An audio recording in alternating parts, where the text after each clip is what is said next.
ঢেকিয়ালৰ শ্ৰী শ্ৰী শিৱ দেৱালয়ত মহাশিৱৰাত্ৰিৰ আয়োজন। আজি মহাশিৱৰাত্ৰি। ৰাজ্যৰ বিভিন্ন প্ৰান্তৰ লগতে গোলাঘাট জিলাৰ ঢেকিয়ালত অৱস্থিত শ্ৰী শ্ৰী শিৱ দেৱালয় ভাগতো মহাশিৱৰাত্ৰি পূজা অনুষ্ঠিত কৰা হৈছে। স্বৰ্গদেউ ৰাজেশ্বৰ সিংহৰ দিনতে প্ৰতিষ্ঠা হোৱা এই শিৱ দেৱালয় ভাগত বছৰটোৰ প্ৰতিটো দিনতে ভক্তৰ সমাগম হোৱা পৰিলক্ষিত হয়।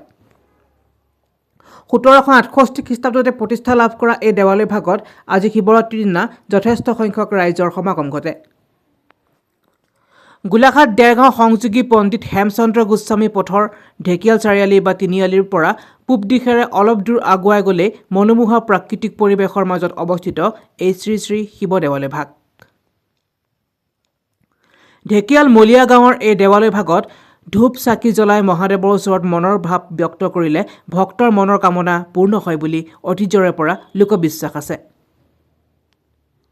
আজিও এই দেৱালয় ভাগত শিৱৰাত্ৰিৰ দিনা দেৱাদিদেৱ মহাদেৱৰ চৰণত সেৱা আগবঢ়াই মহাদেৱৰ সুদৃষ্টি লাভ কৰিবলৈ ভক্তসকলৰ সমাগম ঘটে।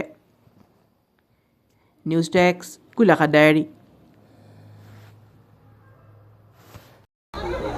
আজি অতীজৰে পৰা ৰাজেশ্বৰ সিংহৰ দিনৰ পৰা বৰ্তমানলৈকে সেউকীৰ যথেষ্টখিনি হয় আৰু সেউকীয়ে যি মনোবাঞ্ছা লয় সেই মনোবাঞ্ছা সিদ্ধি হয় বুলি এটা পৰম্পৰা আছে আৰু হয়ো এক জাগৃত থান, যথেষ্টখিনি ভক্তৰ সমাগম ঘটে।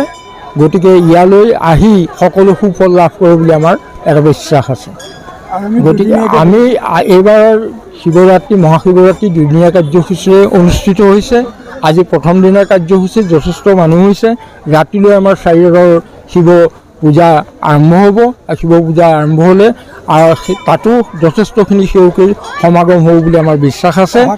অহাকালিলৈ আমাৰ কাৰ্যসূচী আছে। কাৰ্যসূচী অনুসৰি কাইলৈ আমাৰ ইয়াত যথেষ্ট ৰাইজৰ সমাগম হ'ব।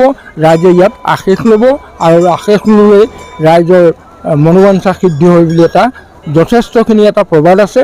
প্ৰবাদেই নহয়, সত্য কথা যে ইয়ালৈ আহিলে মনোবাঞ্ছা যি লয় সেই মনোবাঞ্ছা সিদ্ধি হয় বুলি আমাৰ বিশ্বাস।